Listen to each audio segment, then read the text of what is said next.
вас приветствовать в Польше.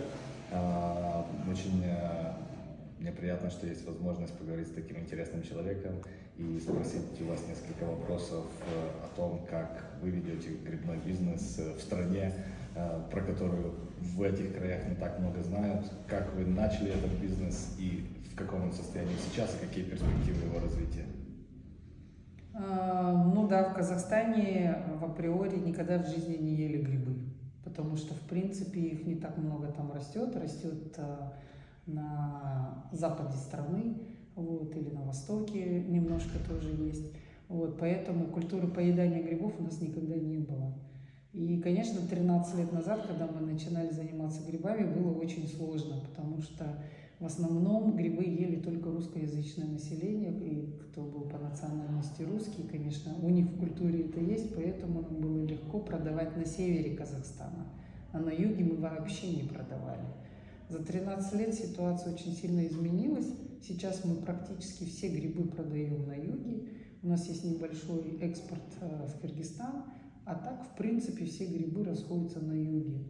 Вот. Но экспорт в Кыргызстан это тоже потому, что самый ближайший город до Алматы это Бишкек, 250 километров. Вот. Этот город, он даже ближе, чем любой другой казахский город, который находится возле нас. И начинали с рекламы в компьютере, которую мы увидели. Вот. Появилась картинка красивая с грибами, и там было написано «Консультирую по выращиванию грибов». Мы на это клюнули. Понятно. И на тот момент ваша компания, когда вы начали эту деятельность, занимала какой объем рынка? Или вы поглотили весь рынок, который там был? Мы вообще поглотили весь рынок Казахстана. Мы отправляли куда угодно. Мы отправляли на север, и в Караганду, и в Астану отправляли. И что мы только не делали, потому что было на самом деле очень сложно вначале продавать. Вот. Первая мощность нашего завода или нашей грибной фирмы, скажем так, была 25 тонн в месяц. И поэтому в Алмате еще было можно продавать, но не так много, как сейчас, конечно. Вот. А все остальное мы отправляли на север.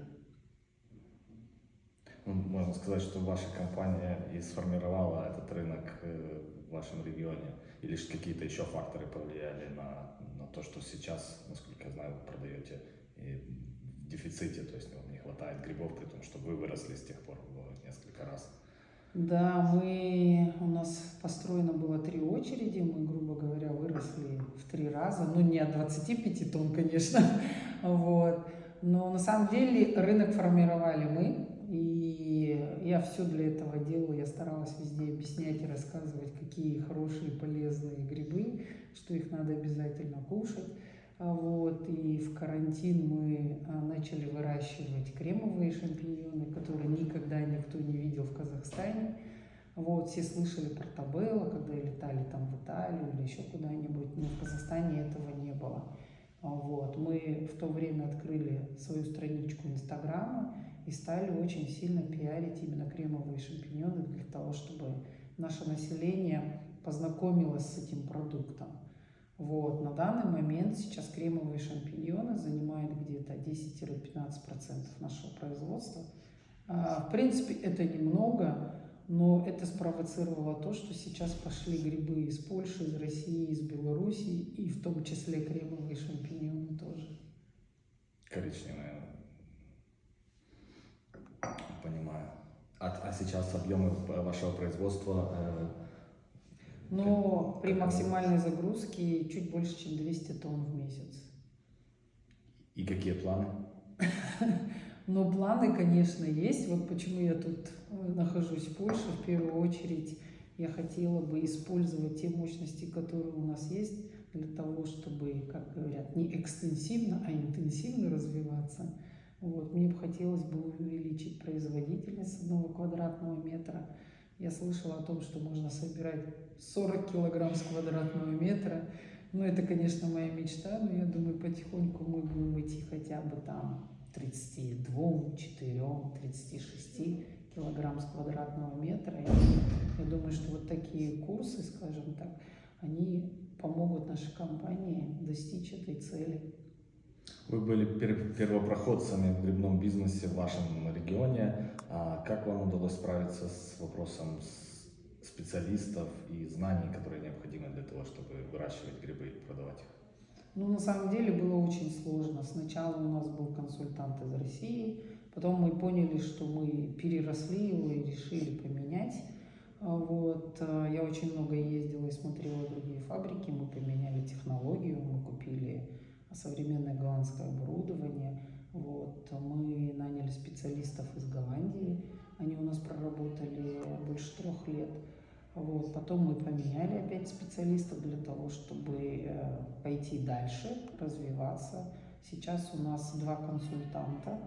Один из них, который консультирует нас по производству компоста, и второй консультант, который занимается выращиванием. Вот.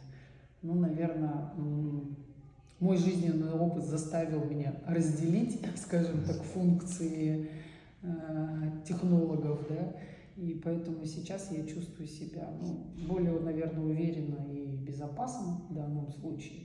Ну и плюс, конечно, эти консультанты обучают наших местных технологов, потому что такой профессии, такого факультета у нас, скажем так, в Казахстане нету, специалистов нету, и там даже если кого-то схедхантить с другой компанией, у нас навряд ли это получится. Да.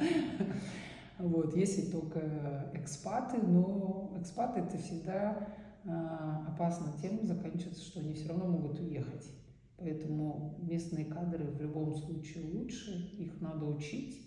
Вот. Но, к сожалению, опыт у нас не такой большой, поэтому, наверное, это займет определенное время, чтобы они достигли хорошего уровня знаний.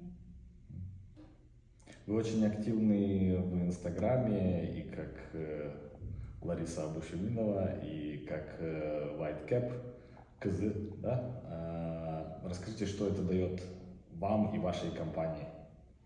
Ну, цель создания странички в Инстаграме, моей личной и, скажем так, страницы White Cap, нашего маркетингового бренда, это все-таки создание имиджа. Вот. Цель была такая, что мы хотим показать, что это местное производство, что есть такая компания, которая на местном рынке выращивает грибы, что люди могут чувствовать себя безопасно, употребляя наш местный продукт, что он экологически чистый, что мы не добавляем никакой туда химии, вот, что они свежие, что мы каждый день собираем грибы, и каждый день они появляются на полках в супермаркетах и на базарах. Вот. И плюс популяризация, естественно, что очень много витаминов в грибах, что есть очень много блюд, которые мы никогда не видели, не знали и этим не пользовались. Ну и поэтому мне приходится даже на своей страничке заниматься тем, что я активно стараюсь учиться, как там создавать, там записывать рилс, как их продвигать, потому что это, наверное, одна из современных форм, скажем так, донесения информации до людей. Ну и она такая, скажем так, занимательная, поэтому я потихоньку учусь, не знаю, как хорошо это получается, но стараюсь. А какое количество, до какого количества людей таким образом удается донести информацию? У вас какими-то цифрами владеете? Сколько подписчиков? Ну, допустим, подписчиков на самом деле не так много у White Cap, там около 16 тысяч человек, но просмотры доходят до 50 тысяч просмотров в день. Вот. Особенно интересно людям смотреть производство. Даже уже это не рецепты, не что-то такое, а именно производство, что мы там делаем, как грибы растут, как их собираем. Конкуренты ваши посматривают будущее? Да, ну и я думаю, что в принципе мы выкладываем все процессы, просто не рассказывая определенные нюансы. Как я обычно говорю, много кто готовит борщ, да? Но украинский борщ, он самый вкусный, и мне кажется, если ты не украинка, ты никогда его так не приготовишь, как кто-то там, допустим, другой постарается, и все равно он не получится. Я как украинец могу сказать, что я даже не буду пробовать борщ, приготовленный Украиной. Какие особенности в Казахстане, вы видели во многих странах грибной бизнес, Что специфично для вашего региона в производстве гриба, в реализации, мы понимаем, да, спрос небольшой, который необходимо развивать, а с точки зрения производства, какие есть особенности, как у вас ситуация с соломой, с куриным пометом, может быть, с какими-то другими ингредиентами, с климатом, что-то ли вам пришлось изобретать необычное? Ну, во-первых, если мы начнем с соломы, конечно, это очень тяжело, потому что специфика именно сбора соломы, ее прессования, специальные там рулоны, которые нам необходимы, никто никогда этим не занимался. Потому что раньше зерновики, они что делали? Они просто тупо поджигали оставшуюся солому на полях, чтобы не мучиться. Вот. А при появлении нас, скажем так, они перестали ее поджигать. Они нам предлагают поля, куда мы заходим сами со своими тракторами, со своими пресс-рулонниками, мы сами собираем, мы сами ее вывозим. Ну и в этом сложность, конечно, что в Европе это занимается отдельная компания, а нам приходится заниматься это в рамках своей компании. Плюс мы это делаем, объем собираем на год вперед. И потом храним это все у себя на территории для того, чтобы у нас было чувство безопасности, что мы целый год можем спокойно работать, и у нас есть сырье. Второе, мицелий, который мы используем. В Казахстане его тоже нет. Ближайшая точка, откуда мы можем привезти, это Россия. Но в нынешней ситуации, сами знаете, тоже это не все гарантировано. То, что мы могли бы привезти с Европы, теперь это идет не напрямую, не через Россию, а в обход России. Это удлиняет сроки поставки. Поэтому мицелий, допустим, мы покупаем, раньше мы покупали на 3 месяца, теперь мы покупаем минимум на 6 месяцев, чтобы на самом деле обезопасить себя. В-третьих, торф. Торф тоже в Казахстане отсутствует. Мы пытались через Министерство геологии найти залежи торфа в Казахстане, но их просто там нету. Поэтому нам пришлось тоже найти несколько поставщиков торфа, и мы, скажем так, умно хеджируем свои риски, покупаем торф в одной компании, в другой. В одной мы возим вагонами, в другой мы возим фурами. Как бы для того тоже, чтобы обезопасить. Куриный помет, наверное, самое легкое. В нашем районе там несколько фабрик по производству, там и выращиванию кур, поэтому нам в этом плане полегче. Мы можем выбрать как птицефабрику, так и время, когда нам надо. Ну, конечно, мы тоже берем все это заранее. Вот, поэтому все это очень сложно и очень тяжело. В принципе, нам некого спросить. У нас нету там никакой ассоциации там, грибоводов.